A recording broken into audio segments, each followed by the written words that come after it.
그들의 것이며. 아멘. 지난 시간에는 심령을 말씀을 드렸잖아요.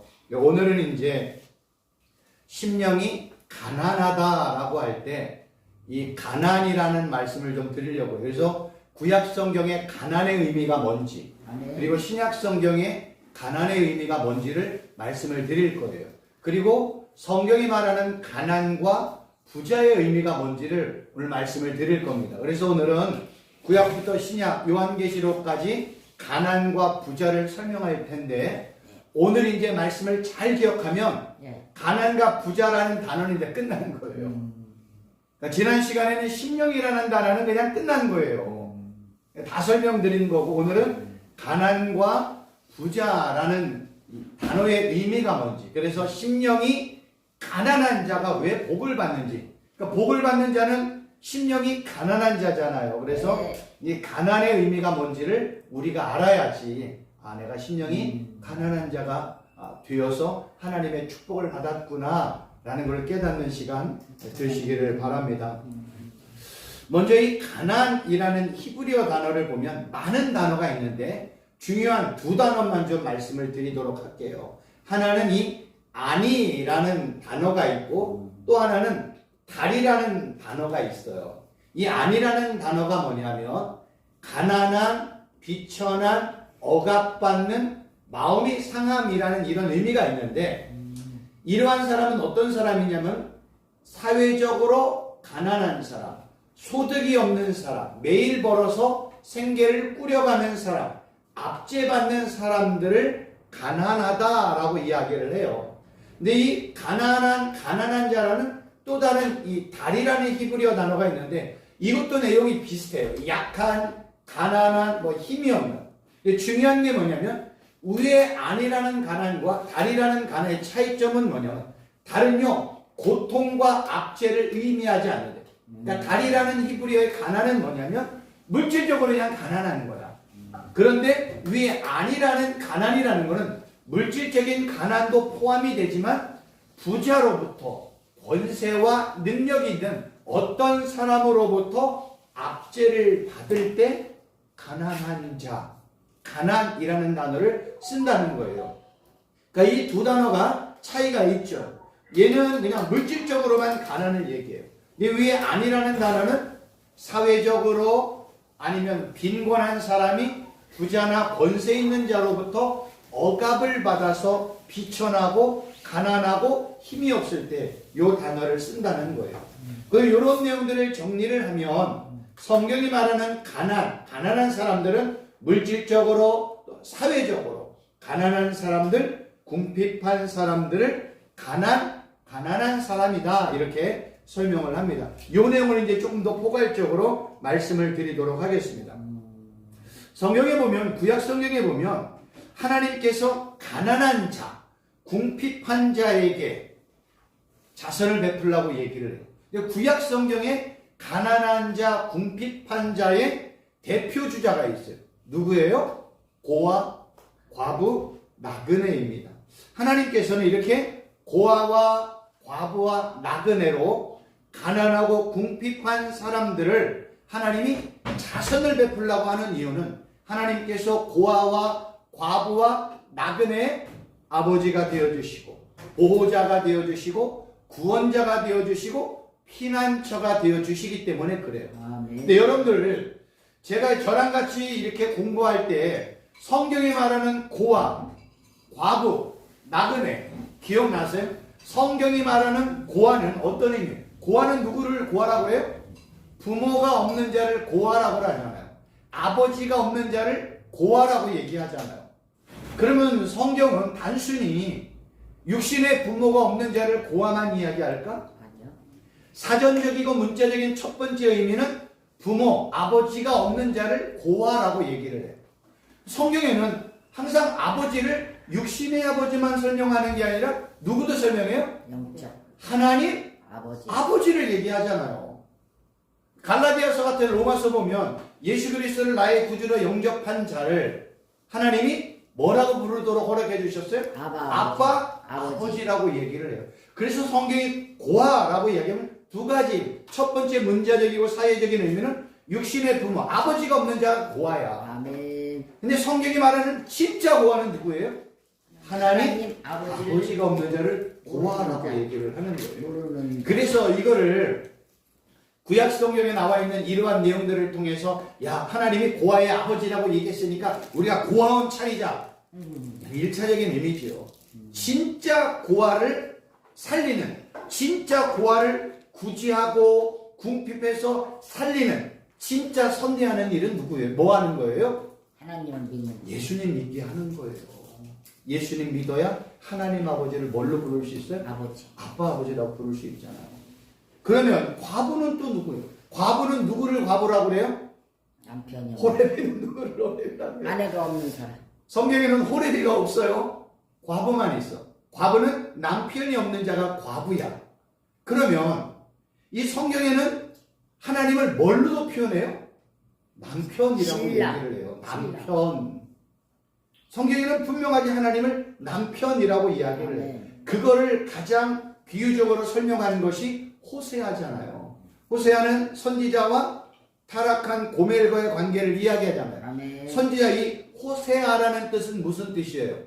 구원자. 신약으로 넘어가면 이 호세아는 구약신경의 호세와 또 동일한 단어가 여호수아. 여호수아 호세아가 신약으로 넘어가면 예수님이잖아요. 그러니까 구원자라는 의미를 구약에는 여호수아, 호세아, 신약에서는 예수님을 통해서 설명을 해주고 있는 거예요. 문자적으로.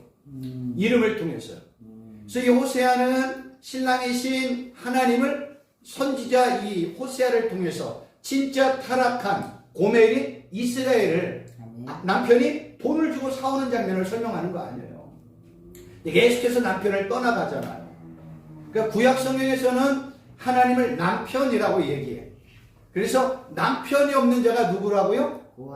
과부. 과부. 신약 성경에 넘어가면 예수님을 신랑. 교회를 신부라고 얘기하는 거예요.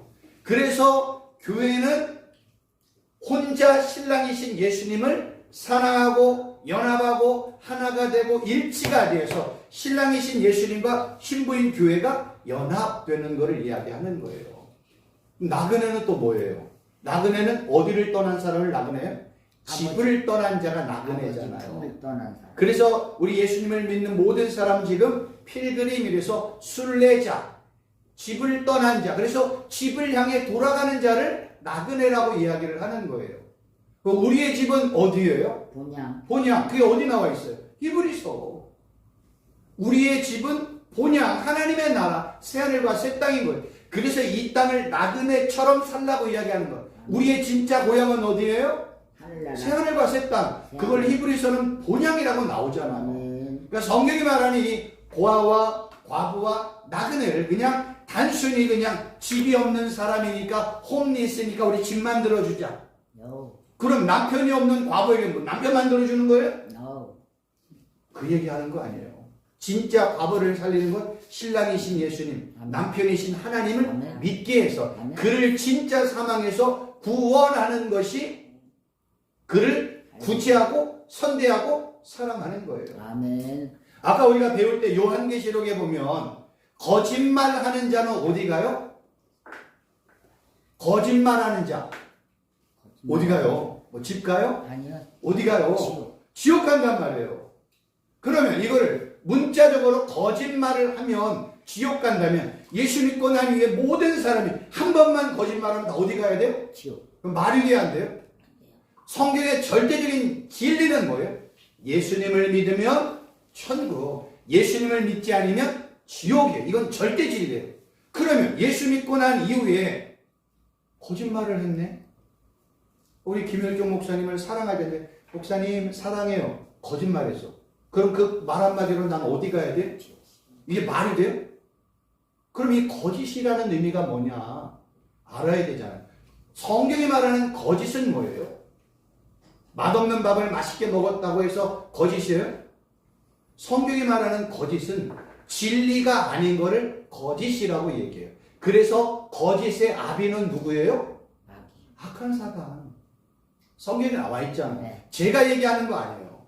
성경은 거짓의 아비를 악한 사대니. 왜 악한 사대니 거짓의 아비예요? 그 안에는 뭐가 없어? 진리. 진리가 없잖아. 말씀이 없잖아. 우리가 예수님을 나의 구주로 믿는 거, 말씀을 믿어 내가 하나님의 자녀가 되는 거 아니겠어요? 그래서 거짓말하는 자, 그 안에 진리가 없는 자, 말씀이 없는 자는 어디 가요? 당연히 지옥 가죠. 그런 의미로 성경이 거짓말하는 자가 지옥 간다는 거지. 단순히 이 땅을 살아가다가 거짓말했기 때문에 지옥 간다면 그거는 예수 믿으면 천국, 믿지 않으면 지옥이라는 이 절대 진리보다 상위에 있는 진리가 되면 안 되잖아요. 이 진리는 절대 진리다. 이거를 무너뜨리면, 그러니까 이것의 모든 것들이 다 맞아 들어가야 돼요. 그러니까 거짓말이라는 의미는 바로 그런 의미라는 거예요. 그러니까 충분히 이해하셨죠? 네. 고아와 과부와 나그네도 그런 의미예요. 진짜 본향을 잃은 자, 그가 나그네지. 그에게 천국 복음을 전해서 그에게 본향을 소개하고 본향을 기업으로 받을 수 있도록 하는 것. 남편이 없는 그를 진짜 과부에게 진짜 신랑, 진짜 하나님을 믿고 소개해주는 게 그를 구제하고 사랑하는 것. 진짜 아버지가 없는 진짜 고아들. 그래서 지금 예수님을 믿지 않는 모든 자들은 하나님의 눈으로 보면 다 뭐예요? 고아지, 과부지, 나그네지. 이렇게 설명. 그거를 구약시대는 진짜 고아를 통해서, 진짜 과부를 통해서, 나그네를 통해서 설명을 하는 거예요. 아멘. 왜 이렇게 설명을 하냐면 구약성 예수님이 그러잖아요. 야, 구약성 요한복음과 누가복음에 보면 야, 구약성경에 나오는 모든 얘기, 모세오경과 시편과 선지서는 이사야, 예레미야, 에스겔, 다니엘, 호세아, 그 다음에 소선지서 쫙 나가잖아요.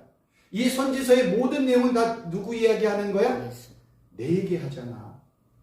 예수님이 그러잖아. 그럼 우리가 구약의 내용을 보면 다 예수님을 알고 있어야 되는 거예요. 그래서 신약의 예수님을 구약이 그림자로 설명하고 모형으로 설명하는 세 가지의 직분이 있어요. 그게 뭐라고 그랬죠, 제가? 왕, 제사장, 선지자예요. 그러니까 구약의 모든 열왕들은 누구를 소개하는 거야? 만왕의 왕이신 예수님을 소개하는 거예요. 그래서 구약에 많은 왕들이 있는 거예요. 그 중에 가장 대표적인 왕이 누구예요? 다윗을 얘기해요. 그래서 다윗을 예수 그리스도를 예표한다. 다윗은 예수님을 모형한다. 다윗은 그림자다. 예수님을 설명하는 그림자. 이렇게 표현하는 거예요. 구약에 많은 제사장들이 있잖아요. 히브리서 보면 다 그들은 불완전한 제사장이야. 근데 예수님을 히브리서에는 뭐라고 표현해요? 대제사장. 그래서 구약에 많은 제사장, 대제사장은 1년에 한 번씩 어디 들어가요? 지성소에 들어가서 피를 가지고 자기를 깨끗하게 하고 백성을 깨끗하게 하잖아요. 제단을 깨끗하게 하잖아요. 근데 예수님은 단번에 영원한 숙제로 말면 두 번 다시 죄사함을 할 필요가 없는 거예요. 그래서 구약에 있는 제사장은 신약에 있는 대제사장이신 예수 그리스도를 설명하고 예표한다고 얘기하는 거예요. 또 하나, 선지자. 구약에 많은 선지자들이 하나님으로부터 말씀을 받았잖아요. 그리고 말씀을 선포하잖아요. 근데 불완전한 자들이야. 예수님도 나는 아버지로부터 우리에게 왔다고 말씀을 하잖아요. 하나님은 예수님은 아버지로부터 와서 우리에게 뭘 전해요? 말씀을 전하잖아요.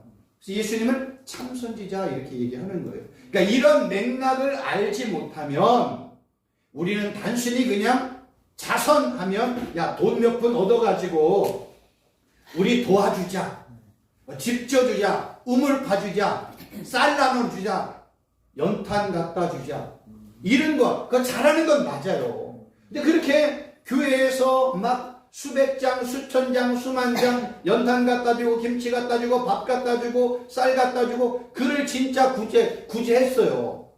근데 그가 교회에서 제공에는 밥 먹고 김치 먹고 고기 먹고 하다가 교회가 진짜 전해야 될 예수님을 안 전했네. 그리고 그 다음날 잘 먹고 죽었어요. 그럼 이 사람 어디 가요? 지옥까지. 왜 이 얘기를 생각을 안 해요? 그래서 교회는 두 양식을 주는 거예요. 육신의 양식도 주고 진짜 주어야 될 양식. 그 양식은 뭐예요? 예수님이 뭐라고 얘기했어요? 내가 양식이잖아. 내가 하늘로부터 내려온 내가 생명의 떡이잖아. 사마리아 여인에게 뭐라고 얘기해? 야, 물 길러 오지 마. 우리 깊은데요? 야, 나를 믿으면 내가 생수잖아. 아멘. 목마르지 않아. 예수님이 나 자신을 생수라고 얘기하고 예수님이 자신을 생명의 떡이라고 얘기하잖아요. 이 물과 떡을 줘야 그가 살아가는 거예요. 이 물과 떡을 설명하는 게 우리가 1년에 몇 차례씩 하는 성찬식이에요. 예수님의 살을 먹고 예수님의 피를 마시라고 얘기하는 거죠. 예수님의 말씀을 먹는 거잖아요. 근데 당시에 유대인들은 야, 우리가 예수님의 살을 뜯어먹냐? 피를 마시냐? 그러니까 문자 사전적으로 보면 이해가 안 되는 거예요. 예수님은 뭐라고 말씀하셔요? 내 살을 먹고 내 피를 먹으라는 건 내 말씀을 먹으라는 거 아니겠어요? 예수님의 말씀을 뭘로 먹는 거예요? 생명의 떡으로 먹고 생수의 말씀으로 받아 먹는 거예요. 그거를 예수님께서 마태복음 6장인가요? 주기도문에서 너에게 내 하나님 앞에 매일 뭐 구하래요? 일용할 양식 구하라고 얘기하는 거예요. 양식이 그냥 매일 일용할 양식. 거기다 일용할 양식이라고 얘기하면 안 되죠. 지금 이 시대에 일용할 양식을 구하는 사람이 누가 있어요? 노숙자들도 이틀 양식은 3일 양식은 있어. 그럼 일용할 양식을 구하는 기도가 안 되잖아요. 왜 예수님이 그 일용할 양식을 이야기했어요? 구약시대 이 이스라엘 백성이 광야 40년을 인생 40이라고 얘기하잖아요. 그 광야 40년을 지날 때 이스라엘 백성들이 광야에서 매일 먹어야 돼. 그 양식이 어디서 왔어요? 하늘로부터 내려왔잖아요. 근데 거기서 다 죽고 누구만 살았어요? 믿음의 사람 여호수아 갈렙만 살고 광야에서 20대 미만의 자녀들이 다시 태어난 자, 거듭난 자. 그래서 가나안 땅은 누구만 들어가요? 거듭난 자, 믿음 있는 자만 들어가는 것을 여호수아와 갈렙과 20세 미만의 자녀들을 통해서 설명을 해주는 거 아니에요. 근데 그 내용을 그대로 받아서 예수님이 뭐라고 그래? 나는 하늘로 내려온 생명의 떡이다 라고 얘기하는 거예요. 그거를 사람들이 모르잖아요. 근데 우리는 성경을 통해서 아, 예수님이 생명의 떡이구나. 예수님을 먹으면, 예수님의 말씀을 먹으면, 생명의 떡으로 먹으면 나는 사는구나. 그러니까 나를 먹고 내 피를 먹고 내 살을 받는 자 영원히 산다. 이 얘기하는 거예요. 그러니까 예수님을 먹는다는 건 뭐예요? 예수님이 뭐라고 그래요? 요한복음에 보면 나는 말씀이다 라고 얘기하잖아요. 그러니까 성경이 이렇게 모든 것들을 이렇게 규합하고 상합하고 연합하고 이렇게 연결해야 성경 말씀이 다 누구로 통하는 거예요? 예수님으로 통하잖아요. 그러니까 우리의 말씀, 그러니까 사역자, 말씀 사역자들이 제일 중요한 건 모든 것을 뭘로 통해야 돼요? 예수님으로 통해야 되는 거예요. 우리는 뭐로 가도 어디 간다? 서울. 그래서 전 세계 모든 길은 다 어디로 통한다? 로마로 통한다처럼 성경의 모든 얘기는 뭘로 끝내야 돼요? 예수님으로 끝내야 되는 거예요. 어떤 말씀을 가지고도 예수님으로 끝낼 줄 알아야 되는데 이런 거를 끝낼 줄 알려면 히브리어 헬라어를 이렇게 알고 있어야 아, 이게 다 예수님과 연관이 되는구나 알 수가 있습니다. 성경에서는 이렇게 가난한 자, 이 고아와 과부와 나그네에게 이렇게 자선을 베풀려고 하는 이유는 성경에서 하나님은 고아와 과부와 나그네 보호자세요. 구원자이시래요. 그리고 그들의 피난처가 되시기 때문에 하나님께서는 고아와 과부와 나그네를 선대하고 구제하라고 명령을 하셨습니다. 그래서 구약시대에는요, 어떤 가난한 사람이 돈이 없어가지고 자기 옷을 이렇게 담보로 맡길 때가 있어요. 근데 이 유대인들은요, 우리처럼 속옷이라는 개념이 없어요. 그냥 겉옷, 통으로 짠 겉옷 하나만 입는 거예요. 그러면 이 돈이 없어가지고 겉옷을 저당 잡히면 이 사람은 걸칠 게 하나도 없네.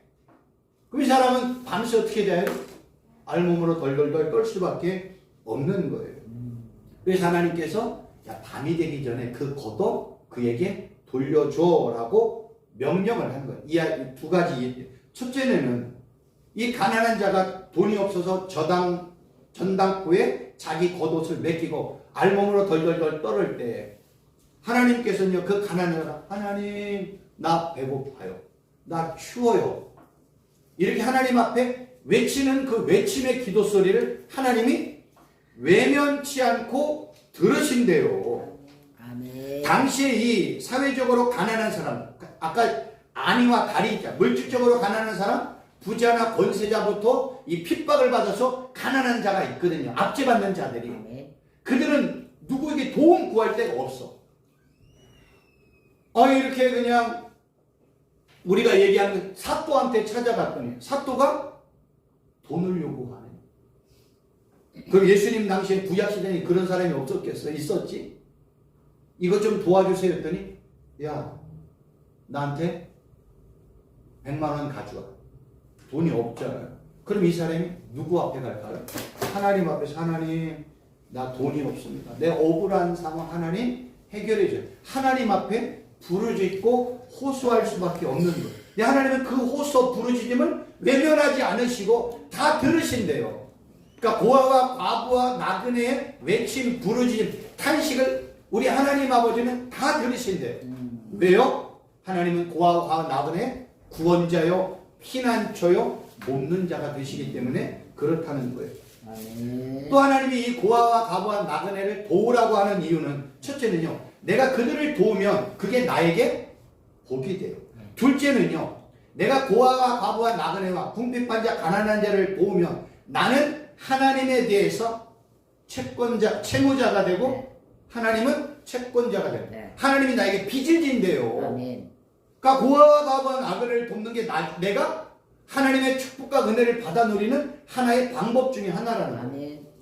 그러니까 영혼을 살리는 거예요. 생명을 살리는 거예요. 아멘. 그래서 고아와에게 진짜 하나님 아버지 소개해주고 과부에게 진짜 신랑이신 예수님 믿게 하고 나그네에게 진짜 하나님의 나라 본향 새하늘과 새 땅을 기업으로 받을 수 있도록 아멘. 그에게 소개해주면 아멘. 하나님이 나에게 빚을 진 자가 되는 거예요. 할렐루야. 세 번째로는요, 하나님이 가난한 자를 궁핍한 자를 도와줄 때 하나님이 반드시 나에게 복으로 되갚아 주시겠죠. 아멘. 30배. 그러니 가난한 자, 궁핍한 자, 즉 고아와 과부와 나그네를 내가 구제하고 선대하고 사랑하고 돕는 게 나에게 복이 되는 거예요. 아멘. 아니 전지전능한 하나님이 나에게 빚을 진 자가 된다잖아요. 아멘. 하나님이 이 우주 만물의 진짜 소유자인데 하나님 그 소유자 이 모든 만물의 진짜 주인이 나에게 빚을 진 자야. 그럼 우리는 하나님 앞에 뭘 요구하면 돼요? 하나님 나에게 빚을 진 거 갚아주세요. 그 얘기 하는 거 아니에요? 아멘. 예수님 제가요 우리 주위에 우리 가족 중에 우리 자녀들 중에 아직 예수 믿지 않는 사람에게 그에게 예수님을 소개했어요. 그 예수 믿게 했어요. 그거 예수님 저에게 갚아주세요. 말이 돼요 안 돼요? 돼요. 우리는 그렇게 하나님 앞에 빚을 갚아달라고 하나님 앞에 요구하면 되는 거예요. 아멘. 이게 얼마나 큰 축복입니까? 그래서 생명을 살리는 일이 중요하다고 이야기했고 예수님께서는 마지막 지상 명령을 영혼을 구원하는 일이라고 우리에게 명령하셨잖아요. 그 명령 지켜? 그럼 하나님이 빚을 진 자가 된대. 그럼 너는 하나님 앞에 가서 매번 빚을 요구해. 아멘. 내 빚 빨리 갚아달라고 요청을 해. 아멘. 그렇게 연결이 되잖아요. 아멘. 그러니까 하나님은 우리에게 이런 축복을 주시려고 고아와 과부와 나그네를 돌봐라. 섬기고 베풀고 도우라고 명령을 하신 거예요. 또 하나는 그래서 시편 41 가난한 자를 보살피는 자에게 복이 있다 이렇게 성경이 이야기합니다. 또 이제 문제는 뭐냐면 가난과 궁핍은요 게으름을 통해서 온대요. 그래서 성경은요 보편적으로 보편 진리예요. 재물을 얻으려면 가난과 궁핍에서 벗어나려면 제일 먼저 내가 해야 할 일이 있어요. 손이 부지런해야 된다. 손이 부지런한 자는요 근면하에서 자기 밭이나 일터에서 소출을 얻어 부유한 자가 된다. 근데 손이 게으른 자는 마음이 느슨하고 해이하고 태만하기 때문에 가난과 궁핍이 그냥 따라오는 거예요.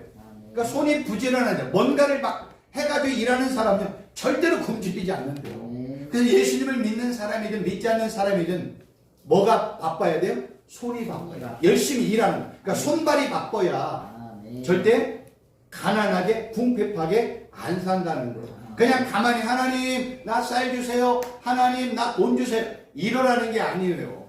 나가서 현장에 나가서 일하고 농사하고 수고하면 그 수고한 일을 통해서 우리에게 소출이 온다는 거죠. 아멘. 그거를 통해서 먹고 마시고 생활할 수 있다. 아멘. 근데 가난은 게으름을 통해서 온다. 성경이 이렇게 또한 설명하고 있습니다.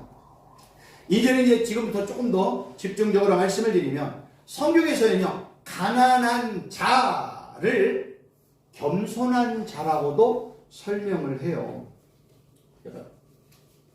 스가랴 9장 9절에 보면 보라 내 왕이 내게 임하시나니 그는 공의로우신 예수님 얘기하는 거예요. 구원을 베푸시며 겸손하여서 나귀를 타시. 그러니까 스가랴가 지금 예수님이 예루살렘에 입성하는 것을 지금 예언하는 내용인데 여기서 이 겸손이라는 단어가 우리가 아까 배웠던 아니라는 단어와 똑같은 자예요. 그리고 이사야 66장 2절에서 심령이 가난할 때 이 가난도 아니라는 단어와 똑같은 거예요. 그러니까 성경은 가난이라는 단어를 스가랴에서는 겸손이라는 단어와 썼고 또한 이사야에서는 심령이 가난한 자라고 이렇게 혼용하여 설명하고 있습니다. 그러니까 이런 내용들을 보면 성경에서 말하는 이 가난한 사람, 성경에서 말하는 가난한 사람, 겸손한 사람, 심령이 가난한 사람은 심령이 상한 사람, 심령이 괴로운 사람, 심령이 겸손한 사람, 심령이 통회함이 있는 사람을 성경에서는 가난한 자 또는 그를 겸손한 자 이렇게 혼용하여 사용하고 있다는 거예요. 그러니까 이 가난이라는 것이 단지 그냥 물질적으로 사회적으로 핍박받고 어려움을 당해서 가난한 자가 된 거 맞아요. 근데 성경은 그거보다 뭘 더 얘기해요?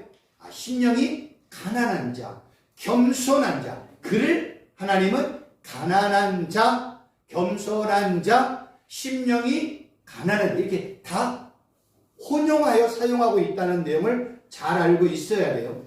그래서 성경이 말하는 가난한 자, 겸손한 자, 심령이 가난한 자는 항상 이런 고백을 하는 예수님 나는 100% 죄인입니다. 나는 죄인 중에 괴수입니다. 누가 고백했어요? 바울이 그런 고백이 나의 고백이 되어야 하는 거예요. 이렇게 심령이 가난한 예수님 나 예수님 없으면 못 살아요.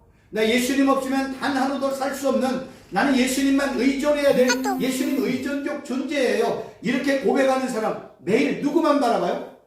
하나님만 바라보고 예수님만 바라보고 제가 말씀을 드린 것처럼 매일 예수님, 성령 하나님, 여호와 하나님 아버지 삼일체 하나님의 이름을 끊임없이 고백하고 부르짖는 거예요. 왜 그럴까요? 왜 가난한 사람, 심령이 가난한 사람, 겸손한 사람은 왜 하나님 예수님만 찾을까요? 다른 곳에는 살 길이 없는 거예요. 예수님만이 생명이요, 예수님만이 진리요, 예수님만이 부활이잖아요. 부활의 첫 열매. 나는 예수님 아니면 살 길이 없어요. 그런 사람은 매일매일 누구만 찾아요? 예수님, 성령 하나님, 여호와 하나님 아버지, 삼일체 하나님만 부르는. 나는 더 이상 어디서 도움을 구할 데가 없어. 예수님, 국제연합총회신학교 건물 예수님께 상소합니다. 성령 하나님께 상소합니다. 여호와 하나님 앞에 상소합니다. 상소가 의탁하고 천영하고 부탁하는 거라면서요.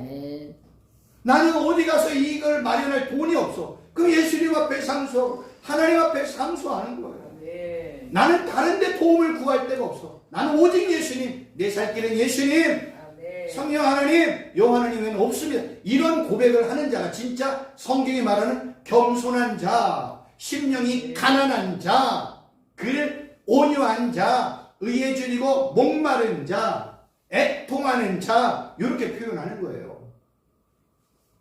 그래서 구약 성경이 말하는 가난은 첫째는 물질적 가난이 맞아요. 근데 성경은 물질적 가난만 이야기하지 않아. 항상 영적인 가난을 이야기하는 겁니다. 주의할 것이 있어요. 우리가 성경을 읽다 보면 물질적으로 가난한 사람이 마치 영적으로 심령이 가난한 사람이라고 생각하면 안 돼요. 물질적으로 부유한 자가 영적인 부자도 아니라는 거예요. 여러분, 물질적으로 가난한 사람이 심령이 가난하고 영적으로 가난한 사람이라면 우리가 알고 있는 세상에 있는 모든 거지들, 노숙자들, 궁핍한 사람들, 가난한 사람들 다 어디에 있어야 돼요? 예배당 안에 있어야 되잖아요. 예배당은 이렇게 가난한 자, 노숙자, 궁핍한 자 이런 거지들로 가득 차 있어야 되잖아요. 근데 우리가 알고 있는 것처럼 가난한 사람들이 예배당에 오기도 하지만 노숙자들이 예배당에 오기도 하지만 그들이 다 와요? 아니요. 다 안 온단 말이에요. 일부만 온단 말이에요. 그래서 부자가 천국에 들어가기도 어렵지만 가난한 자, 노숙자, 거지, 궁핍한 자가 천국에 들어가기도 어렵다니까요. 그런데 성경은 마치 부자만 천국에 들이기가 어려운 것처럼 설명이 돼서 세상적으로 부유한 자가 요 내용만 하면 괜히 불안해, 미안해, 막 뜨끈뜨끈해. 아니요, 가난하고 궁핍하고 노숙자, 거지들도요 천국 들어가기가 어렵다니까요. 아멘. 근데 우리는 거지와 나사로 이야기를 통해서 나사로는 천국 가고 부자는 지옥 갔다. 그 이면에 보면 나사로는 예수님을 믿어 천국 갔고 부자는 예수님 안 믿어 지옥 간 거예요. 그 안에 내용을 보면. 근데 표면적으로 보면 가난한 자는 천국 가고 부자는 지옥 가는 것처럼 설명이 되어 있는데 절대 그렇지 않습니다. 좀 이따 또 설명을 드리도록 할게요. 그러니까 이러한 개념을 우리가 알고 있는 상식적인 수준에서 정리해보려면 성경이 막히는 거예요. 여기는 맞고 여기는 틀려. 구약은 맞고 신약은 틀려. 구약은 틀리고 신약. 그럼 성경이 아니죠. 성경은요, 구약과 신약이 똑같아요. 똑같은 이야기를 해야 되는 거예요. 구약은 옛날 약속, 신약은 새. 그런 게 어디 있어? 구약은 그래서 예수님을 모형한다고 그래서 모형은 원형이 있잖아요. 구약은 그림자라고 얘기하잖아요. 신약의 예수님은 실체라고 얘기하는 거예요. 예수님이 실체, 이거 실체이신 예수님을 구약이 여러 가지 모형을 통해서 그림자로, 모형으로, 예표로 미리 설명을 해주는 거예요. 그 내용이 마태복음에서 예수님이 하나하나 다 완성을 하잖아요. 예수님이 실체로 오셨고, 예수님이 모형이고, 예수님이 메시아, 구원자임을 마태복음에서 성경이 설명을 해주고 있잖아요. 그러니까 이런 내용들을 못 보면 마치 구약과 신약은 안 맞는 언밸런스한 거라고 생각하면 안 돼요. 구약과 신약은 똑같은 이야기를 하고 있는 거예요. 그래서 제가 구약의 지난번에 심령이라는 단어, 오늘은 이제 가난, 부자 다 설명을 구약과 신약을 똑같이 설명을 드리는 거예요. 내용은 똑같아요. 절대 틀리지 않아요. 그걸 우리가 하나하나 경험할 줄 알아야 됩니다. 그러면 신약이 말하는 가난의 의미를 한번 보자는 거예요.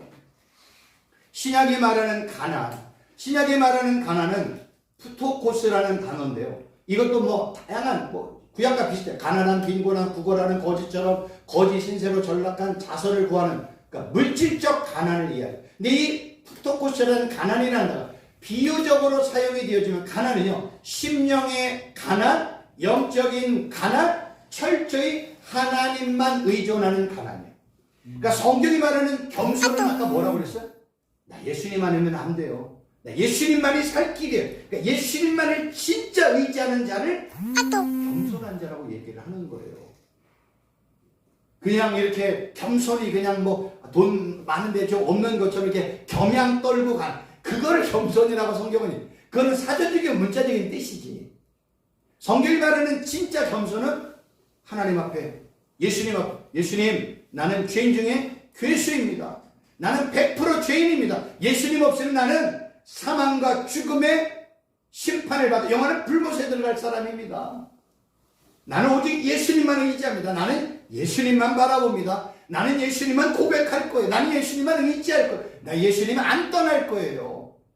나의 살 길은 예수님께, 생명이 예수님이잖아요. 모든 축복은 예수님께 있잖아요. 나 예수님 안 떠날 거예요. 이걸 성경이 겸손한 자, 심령이 가난한 자라고 설명을 하는 거예요. 이런 개념을 우리가 알고 있어야 된다는 거죠.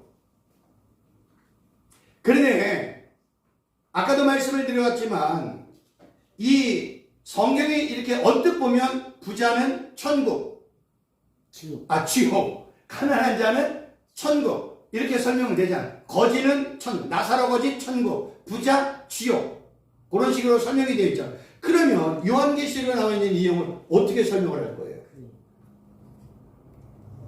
잘 보일까 모르겠어요.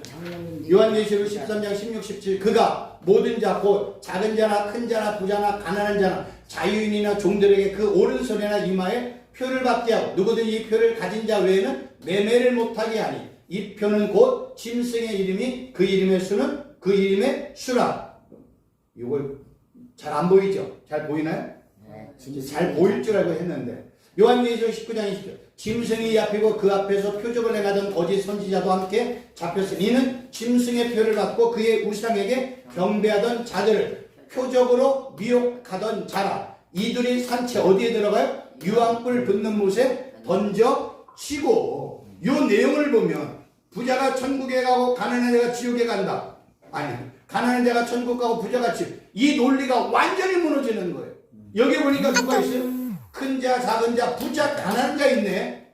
근데 이 부자, 가난한 자가 뭘 갖고 있으면 여기 보니까 짐승의 표를 받고 있으면 어디 들어간대요? 지옥. 지옥에 들어간다고 얘기하네. 그럼 부자는 지옥 가고 가난한 자는 천국. 이 논리가 안 맞는 거예요. 성경은 뭘 갖고 얘기해요? 너 짐승의 표 있어? 그럼 그는 사망, 심판, 유황불. 그가 큰 권세, 작은 권세, 부자든 가난하든 주인이든 종들이든 아예 관계가 없습니다. 그 얘기하는 거예요. 너 예수 믿으면 천국. 예수 믿지 않고 너 짐승의 표 그거 갖고 있으면 지옥. 그래서 제가 이 요한계시록에 보면 뭐 많은 분들이 얘기해. 제가 이제 제 스스로 결론을 내린 게 뭐냐면 성경에 이 앞에 있는 7교회 내용 다 빼고 여러 가지 뭐 사설 다 빼면 제가 볼 때는 요한계시록 이렇게 표현하는 거예요. 너 누구 편에 속해 있어? 너 하나님 편이야? 사탄 편이야? 사탄 편이면 뭘 갖고 있어요? 짐승의 표예요. 사람의 숫자인 이름의 숫자인 짐승의 이름 그 수가 666. 너 그 표 갖고 있어? 넌 지옥. 예수님을 믿는 자들에게는 이마와 뭐에 예수님의 이름이 적힌 게 있잖아요. 그래서 14만 4천이라고 얘기한단 말이에요. 그러니까 결국 너 누구에게 속해 있어? 너 예수님에게 속해 있어? 악한 사단에게 속해서. 너 하나님의 나라에 속한 자야? 악한 사단의 나라에 속한 자야? 너 빛의 자녀야? 어둠의 자녀야? 너 생명이 있어? 너 죽음이야? 이걸 묻는 거예요. 요한계시록은. 그래서 예수님께 속한 자, 하나님의 나라를 기업으로 갖고 있는 자, 그 안에 생명, 빛을 갖고 있는 자는 다 하나님의 나라에 들어가는 거예요. 그러니까 요한계시록 너무 간단한 거야. 그러니까 7교회 내용 딱 빼고 전체를 내용을 보면 누구에게 속한 자인 것을 지금 막 여러 가지 다양한 방법을 가지고 설명을 하는 거예요. 그리고 요한계시록 19장, 20장, 21장, 22장에는 천국에 대한 내용으로 끝나는 거예요. 예수님에게 속한 자, 즉 다른 말로 표현하면 예수님을 나의 구주로 영접한 자, 그거를 서신서에는 교회라고 얘기하고 신부라고 얘기하잖아요. 그래서 예수님은 누구만 데리고 가는 거예요? 신랑은 자기 신부만 데리고 가는 거예요. 아멘. 교회 머리가 교회 몸이신 예수님은 누구만 데리고 가요? 자기 지체들만 데리고 가는 거예요. 아멘. 하나님 아버지는 누구만 데리고 가요? 하나님의 아들들만 데리고 가는 거예요. 참빛이 예수님은 빛의 아들들만 데리고 가는 거야. 성경에 이렇게 설명이 되어 있단 말이에요. 예수님에게 속한 자, 예수님을 믿는 자, 예수 안에 머무는 자, 예수님과 연합된 자, 예수님과 일치된 자, 예수님과 한몸된 자, 예수님과 부부가 된 자, 그들만 데리고 예수님이 하나님 나라 가서 천국 잔치하는 거예요. 그런데 우리가 마태복음서의 내용을 잘못 보면 부자는 지옥 가고 거짓 나사로는 천국 가고 여기 있잖아요. 가난한 자나 부자나 그가 짐승의 표를 받고 있으면 악한 사단에게 속해 있으면 그는 부자든 가난한 자든 관계없이 어디 가요? 불못 던져지는 거예요. 아멘. 성경이 이 얘기하고 싶은 거예요. 근데 이거를 단순히 그냥 문자적으로 봐서 부자는 지옥 가고 거지는 천국 가고 이렇게 논리를 하면 요한계시록 이 내용은 어떻게 설명할 거예요? 거짓말하는 자는 지옥 간다는 거 그럼 어떻게 설명할 거예요? 일용할 양식을 달라고 얘기했는데 나는 지금 막 1년치도 있어. 최소 6개월은 내가 먹고 살아.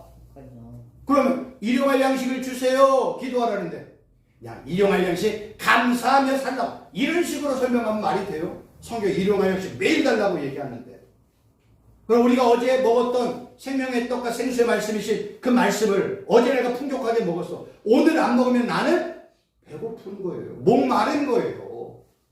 그러니까 우리는 하나님의 말씀을 매일매일 일용할 양식으로 먹는 거예요. 어제 양식은 어제야. 오늘은 오늘의 양식이 필요하잖아요. 근데 이거를 그냥 육신의 양식으로 난 쌀떡이 아직도 가마니가 지금 7가마니가 있는데 여러분 김치할 때 하루치 김치예요? 그런 분들이 어디 있어요? 옛날에는 100포기, 200포기면은 몇 개월을 먹잖아요. 뭐 봄, 4월까지 먹는다면서요. 그러면 김치는 일용할 양식이 아니, 쌀만 일용할 양식이에요. 그럼 미국에서 쌀 안 먹고 이렇게 스파게티 먹고 고기 먹는 사람 일용할 양식 달라고 안 해야 돼요? 말이 안 되잖아요. 그러니까 성경은 이 땅의 양식도 하나님 앞에 구하는 건 맞아요. 필요하면. 근데 성경이 말하는 진짜 양식은 뭐예요? 야, 매일 생명의 떡 먹어야지. 생수의 말씀 받아 마셔야지. 그 매일 구해. 그럼 내가 너에게 줄게. 이렇게 얘기하는 거예요. 아멘. 그러니까 성경 말씀이 다 맞아요, 안 맞아요? 맞아요. 다 맞지. 왜 이걸 빼놓고 김치도 한 6개월치 있고 뭐 무김치도 무도 지금 3개월 돼 있고 쌀도 아니, 지금 한 제일 서너 중요한 가만히 건 있고 목사님. 그러면 나는 일용할 양식을 어디서 장로님들이 다 부자잖아요. 권사님들이. 그럼 그 사람들 다 지옥 간다는 거잖아요. 그래서 이제 이 부분이 나오는 거예요. 그래서 부자라는 단어가 플루시오스라는 단어를 쓰는데 이런 뜻이에요. 근데 이 단어가 그냥 문자적인 의미는 이런 의미인데 비유적으로 사용이 되면 영적으로 부유한 사람을 부자라고 얘기를 해요. 근데 이 단어에 역격이라는 단어, 문법이 수반이 되어지면 부유함은 하나님의 풍성함, 그리스도의 풍성함을 부자라고 이야기하는 거예요. 그래서 세상적으로는 가난하지만 믿음이 부유한 교회가 어느 교회예요?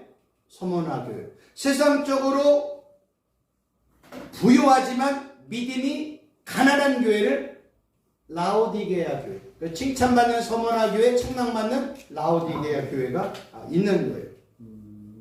성경에 왜 이런 얘기를 할까? 세상적으로는 가난해. 근데 야, 너는 믿음이 부유해. 하나님으로 넌 풍족해. 어떤 교회? 서머나 교회. 세상적으로는 너무 돈이 많아. 믿음이 너무나 믿음이 없어. 믿음이 가난해. 이런 자는 심령이 가난하다고 얘기하면 안 돼. 그러니까 믿음이 가난해. 믿음이 밑바닥이야. 그러한 교회 책망받은 라오디게아의 교회가 있는 거예요. 이런 의미로 성경이 우리에게 이렇게 설명을 하니까 성경에서는 예수님을 믿고 예수님을 찾고 예수님을 의지하는 자를 성경에서는 믿음이 부유한 자라고 이야기하는 겁니다. 그래서 성경이 말하는 부자는 이렇게 정해요. 돈이 많은 사람, 재물이나 재산이 많은 사람, 부자 맞아요. 문자적이고 사전적이에요. 네. 또 하나는 이게 중요해요. 세상적인 것들로 자기의 마음이 가득 찬 사람. 그러니까 내 안에 세상적인 것들이 꽉 차 있어. 돈이나 명예나 지식이나 세상 가치관으로 꽉 차 있어. 아집으로 꽉 차 있어. 내 마음에 분이 가득해. 혈기가 가득해. 그들을 성경은 또 뭐라고 얘기해요? 부자라고 얘기한다니까요. 부자의 개념을 우리가 알고 있어야 돼요. 그냥 단순히 돈 많은 사람이 부자라는 게 아니에요. 이렇게 아집으로, 고집으로, 미움으로, 시기와 질투로, 자와 이런 것들로 가득 찬 사람은 하나님의 것, 영적인 것, 신령한 것, 내 안에 들어올 공간이 있다 없다? 없다. 없다. 그러니까 세상적으로 가득 차 있어. 그 성경에는 네가 진짜 부자네. 그런 자는 어디가? 지옥까지. 이렇게 얘기하는 거예요. 그러면 심령이 가난한 자는 뭐예요? 이 세상 것들 다 비우는 거예요. 그리고 뭘로 채요? 예수님으로 충만, 성령 하나님으로 충만, 진리의 말씀으로 충만, 사랑 충만, 은혜 충만, 믿음, 이게 다 같은 표현이에요. 네. 이거를 채운 그를 성경에서는 부자. 진짜 믿음이 부유한 자라고 얘기해요. 자. 그러니까 이 세상적인 부유함과 믿음의 부유를 이렇게 구분하는 거예요. 이런 거를 구분하지 못하면 여러분들 이 혼동이 오기 시작하는 거예요. 아멘. 그래서 세상적으로 부유한 자라 할 때 내 안에는 수백억 수천억이 있어요. 건물이 아주 막 수백 개가 있어. 근데 세상적으로 부유해도 나는 믿음이 심령이 가난할 수 있다는 거예요. 이 세상적인 부유한 거 나 의지 안 해. 난 내가 의지할 분은 누구야? 하나님 예수님이야. 내 살 길은 예수님께 뿐이 없어. 그러한 사람은 하나님께서 세상적으로 부유하고 믿음이 부유한 자가 되어 그에게 하나님의 나라를 기업으로 하나님 베풀어 주시는 거예요. 우리는 이런 부자가 되어야 돼요. 아멘. 그러니까 세상적으로 부유한 것 따라가기 위해서 세상에 예수님도 버리고 교회도 버리고 예배도 버리고 기도 다 버리면 그는 뭐예요? 진짜 부자가 되어 지옥 가는 거고. 세상적으로 아무리 돈이 많아도 예수님 나는 이거 의지하지 않아요. 내 살 길을 예수님께 난 예수님만 믿어요. 나 예수님만 의지해요. 난 예수님만 바라봐요. 나 예수님 이름만 매일 부를 거예요. 이렇게 매일매일 고백하는 그가 세상적으로 부유하고 심령이 가난한 자, 믿음이 부유한 자가 돼요. 하나님이 그에게 하나님의 나라 기업으로 주는 거예요. 그런 자가 이 땅에서도 부유하게 살고 하나님의 나라를 기업으로 소유하여 천국 백성 되는 거 아니겠습니까? 네. 이런 부자가 되어야 된다는 거예요. 아멘. 성경은 세 번째 진짜 부자가 있대. 누가 진짜 부자예요? 예수님이 진짜 부자라고 우리에게 말씀하고 있습니다. 왜 예수님이 진짜 부자예요? 예수님 창조주자. 예수님 이 우주 만물의 진짜 소유주자. 그래서 예수님을 뭘로 불러요? 구약식 아도나이, 신약성에 Lord. 예수님을 주님, 주인이란 뜻이잖아요. 예수님은 주인님. 이 우주 만물의 주인은 예수님. 모든 인간의 주인은 예수님. 나의 주인은 누구? 예수님. 예수 그리스도. 내가 가지고 있는 모든 것의 주인은 누구? 예수님이라니까요. 성령님. 그런데 내가 가지고 있는 재산은 내 거. 이렇게 이제 우리 많이 하잖아요. 예수님을 믿는 많은 분들 중에서. 그래서 내 거를 내놓으면 아까운 것 같으니까. 이걸 못 내놓는. 그때 예수님이 야, 너 집 팔아라. 땅 팔아라. 이렇게 얘기하시겠어요. 그런 거 없다니까. 구약 이사야 그래. 야, 이스라엘 백성들아, 내가 소고기가 먹고 싶어서 소를 바치고 양고기가 먹고 싶어서 양고기 바치라고 하느냐? 내가 사슴피가 먹고 싶어서 사슴을 잡아 바치라고 피를 달라고 하냐? 하나님은 그런 분 아니죠. 하나님은 어떤 분이죠? 영이시잖아요. 하나님은 영이시잖아요. 하나님은 전능자잖아요. 하나님에게는 소고기와 닭고기와 돼지고기와 양고기가 필요해요. 그건 누가 필요해요? 우리가 필요하죠. 우리가 소고기 먹어야 되고 양고기 먹어야 되고 우리는 돈도 필요하고 양식도 필요한 거예요.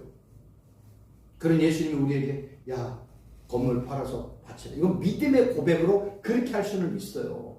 근데 하나님은 그렇게 하지 않아요. 내가 필요해서 헌신하고 헌물하고 헌금하는 건 괜찮아요. 근데 하나님이 나에게 야 집 팔아서 바쳐라 이렇게 할 때도 있지만 아주 특별한 경우. 하나님은 그거보다 뭘 바치기를 원하세요? 네. 마음. 네 몸과 마음을 산제물로 드리라. 산재. 내가 바쳐지면 내가 가지고 있는 모든 것들 다 따라오는 거예요. 그래서 하나님은 물질을 안 바치라고 얘기해. 뭐 바치라고 그래요? 네. 내 몸을 마음. 산제물로 바쳐라. 네. 우리 몸이 하나님께 바쳐지면 내가 소유한 모든 것들 다 하나님께 바칠 수 있다니까요. 아멘. 근데 하나님은 내 몸 빼놓고 세상적인 것 바치라고 이야기하지 않습니다. 하나님은 얼마나 지혜로우세요. 뭐 바치라고 해요? 네. 네 몸 산제물로 바쳐. 너 자신, 너 나한테 바쳐. 내가 너 피값으로 샀잖아. 너는 내 거야. 이렇게 얘기해. 하나님은 그러죠. 너는 내 거야. 너 네 재산 내 거다. 네 땅 내 거다. 네 건물 이렇게 안 한다니까요. 하나님은 뭐야? 내가 너의 소유자야. 그래서 주님이라는 거예요. 너 내가 피값으로 샀어. 너는 내 거야. 하나님이 그렇게 말씀하신단 말이에요. 그럼 우리가 나는 하나님의 것이구나. 그럼 내가 가지고 있는 모든 것도 다 하나님의 것이네. 성경은 그렇게 얘기한다니까요.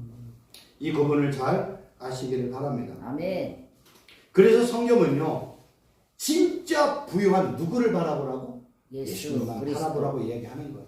그래서 마태복음에 제일 중요한 마태복음에 보면 너희는 제일 먼저 뭐 구해? 하나님의 나라 구해. 너는 제일 먼저 뭐 구해? 하나님의 의를 구해. 여러분 하나님의 의 할 때 이 의는 누구를 가리켜요? 하나님 자체가 의야. 예수님 자체가 의라니까. 그래서 하나님의 의, 예수님의 의는 예수님을 따라가는 그 의로우신 예수님을 따라가는 그를 예수님은 하나님은 예수님 의로우신 예수님을 따라가는 그를 뭐라고 칭해주는 거예요?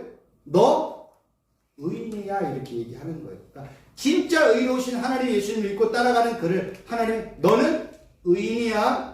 진짜 의로우신 예수님과 하나님을 믿고 안 따라가. 그를 향해서 너는 죄인이야 이렇게 얘기를 하는 거예요. 하나님의 나라 할 때 이 나라는 우리가 말하는 발로 밟고 다니는 이 땅덩어리를 얘기하는 게 의미는 맞지만 성경이 말하는 하나님의 나라는 바실레라는 단어를 뜻하는데 이 뜻은요 통치, 다스림의 의미가 있는 거예요. 그러니까 하나님의 나라는 하나님 예수님이 왕이 되어서 다스리고 통치하는 거예요. 그래서 내가 예수님을 믿기 전에 나는 사단에 속해 있고 죄인이었잖아. 내가 예수님을 나의 구주로 영접하는 순간 나는 하나님의 통치를 받는 하나님의 나라가 되어지고 하나님의 통치를 받는 하나님의 백성도 되어지는 거예요. 그래서 하나님의 뜻이 하나님의 의가 어디 안에서 이루어지는 거예요? 내 안에서 이루어지는 거예요. 하늘에서 이루어진 하나님의 뜻과 의가 내 안에서 이루어지는 거예요.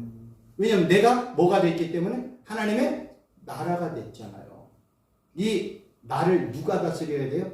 하나님이 나를 통치하고 다스리는 거예요. 그래서 내가 하나님의 나라라 얘기하고 나는 하나님의 백성이라고 얘기하고 어디서는 하나님의 아들이라고 얘기하고 어디서는 예수님이 내가 너의 형제라고 얘기하고 어디서는 예수님이 나에게 주인이라고 너는 종이라고 얘기하고 어디서는 또 예수님이 교회라고 얘기하고 어디서는 또 예수님이 제자라고 얘기하고 어디서는 예수님이 신부라고 얘기하고 어디서는 또 뭐예요? 청직이라고 얘기해요. 성경은 이런 식으로 다양하게 하나님과 나와의 관계, 예수님과 나와의 관계를 이런 식으로 설명하고 있는 거예요. 이런 것들을 이해를 해야 성경이 밝게 깨달아지고 이해가 되어지는 거지. 여기 따로 저기 따로 이해가 안 되는 거예요. 그 예수님이 나를 통치하는 거예요. 그러면 내 안에서는 누구의 뜻만이 이루어지는 거예요? 하나님의 뜻, 예수님의 뜻만이 내 안에서 이루어지는 거예요. 그래서 하나님의 나라와 하나님의 의를 구해 그 이 땅에 필요한 건 내가 너에게 더불어 줄게. 더하여 줄게. 예수님의 진짜 사랑, 하나님의 진짜 사랑, 예수님만 의지하고 예수님 아니면 살 길이 없다고 생각하는 그 얘기. 왜 우리 하나님과 우리 예수님이 이 땅의 것을 안 쏟아부어 줘요? 막 주고 싶은데 막 다 줘도 그는 나 이거 의지하지 않습니다. 나의 살 길을 예수님께 있습니다. 나는 예수님만 바라봅니다. 나는 예수님만 의지합니다. 이렇게 고백하는 그에게 왜 이 땅의 것을 안 줘요? 조금만 주면 우리는 삼천 포로 가고 사천으로 가고 놀러 가고 뛰고 달리고 산으로 들로 이렇게 가니까 하나님이 못 주는 거예요. 괜히 이거 줬다가 네 아들 다 삼천 포로 빠지면 어떡해요? 예배를 등하냐고 믿음을 쳐버리고 세상을 사랑하고 아멘. 글로 따라가면 어떡해요? 그러니까 못 주는 거예요. 진짜 내가 이 땅의 축복을 받기 싶다면 제일 먼저 우리는 하나님의 나라와 의를 구하는 거예요. 아멘. 하나님의 통치와 다스림을 받는 거예요. 진짜 풍요로우신 하나님 예수님만 의지하는 나의 풍요는 예수님께 있다.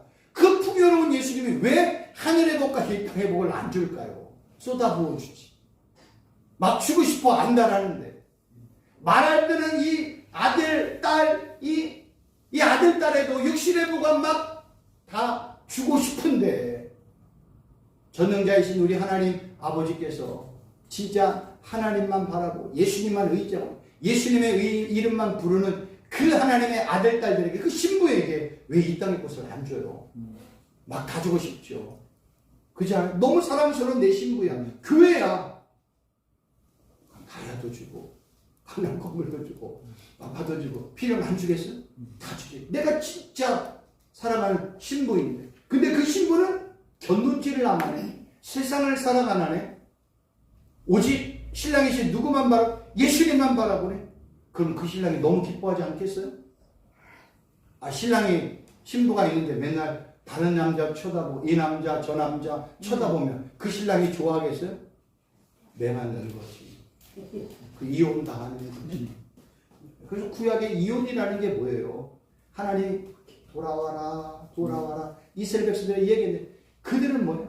10번을 광야에서 하나님을 속였고 배반한 10번은 완전수야. 1, 3, 7, 10, 12는 완전수야. 그러니까 처음부터 끝까지 그냥 하나님 배반하고 사는 거예요. 너 그렇게 살면 내가 끊어낼 거야. 너 회개하고 돌아. 아버지께 돌아. 그럼 내가 너 용납해 줄게. 내가 다시 너 사랑해 줄게. 그리고 내 계명, 율법을 줄게. 다시 돌아와, 다시 돌아와. 끊임없이 얘기했는데 안 돌아왔잖아. 그래서 그를 끊어내는 거를 이혼했다고 얘기하는 거지. 그냥 육신의 남녀가 이혼했다고 해서 성경 그 얘기도 해요. 구약은 그렇게 세상적인 거, 육신적인 거, 눈에 보이는 거, 손에 잡히는 이 땅의 것으로 설명을 하는 거예요. 근데 신약으로 넘어오면 그런 게 있어요, 없어요? 하나도 없다니까. 다 뭘로 바뀌어요? 영적인 거, 믿음, 하늘의 것으로 완전 바뀌었잖아요. 그러니까 구약 시대는 눈에 보이는 진짜 땅 줄게, 가나안 땅, 예, 돈 줄게, 물질 줄게, 눈으로 보이는 걸 줬다니까요. 곡식 줄게. 신약으로 넘어오면 그런 게 어디 다 영적으로 다 바뀌었는데. 그러니까 구약은 신약을 설명하는 그림자, 모형, 예표. 그러니까 예표는 뭐예요? 앞으로 되어질 예수님에 대한 모든 것들을 미리 예견하는 거예요. 어떤 표적으로, 예표, 미리 예시의 표적을 보여주는 거예요. 그런 내용이 신약에서 예수님이 하나하나 다 예수님의 사역 공생에서 하나하나 보여지는 사역을 감당하셨던 겁니다. 오늘 지금 가난안 부자 충분히 설명이 됐어요. 아멘. 그죠? 아멘. 이제 가난안 부자는 정리가 된 겁니다. 네네. 다음번에는 이제 심령이 가난한 자는 뭐가 있다? 천국이 저희 것이. 복이 있나니 천국이 그들의 것입니다. 것입니다. 복을 다음 주는 설명을 드리는데 복도 기가 막힙니다. 성경이 말하는 복, 우리가 말하는 물질적인 삶, 그 맞아요. 근데 성경이 말하는 그 복이 있어요. 그 다음 시간에는 그 복을 설명을 드리도록 하겠습니다. 질문사항 없으시죠? 네. 궁금한 거? 그 처음에요. 그 뭐냐 저기 666 그 표 있잖아요. 그 부분이 좀 궁금했어요. 말씀 좀. 제가 다음 주일날 그거 666하고 14만 4천 제가 설명해 드릴게요. 지금은 다음 시간 있으니까 다음 시간에 제가 정리를 해가지고 설명을 드리도록 하겠습니다. 간단해요. 기도하도록 하겠습니다. 하나님 아버지 감사합니다. 오늘도 하나님 팔복에 있는 내용 중에 심령이 가난한 자 공부를 했는데 진짜 우리가 심령이 가난한 자, 믿음이 부유한 자 되게 하여 주셔서 풍요로우신 하나님과 예수님으로부터 날마다 은혜와 축복을 받아 누리는 이 모든 복된 귀한 분들 되게 하여 주옵소서. 아멘. 예수님의 이름으로 기도하옵나이다. 아멘. 아멘. 감사합니다. 수고하셨습니다. 감사합니다. 아유, 그래가지고 그냥 아이고. 빠졌는데 해결됐다. 목사님 책은 없어요? 어떤 책? 이거 책 정리해 놓은 거. 근데 이 책은 우리 애들 없고요. 가르친다고 그랬잖아요. 이거 정리해 다른 가지고 지역에서도 할수 하시면 있어요? 좋겠네.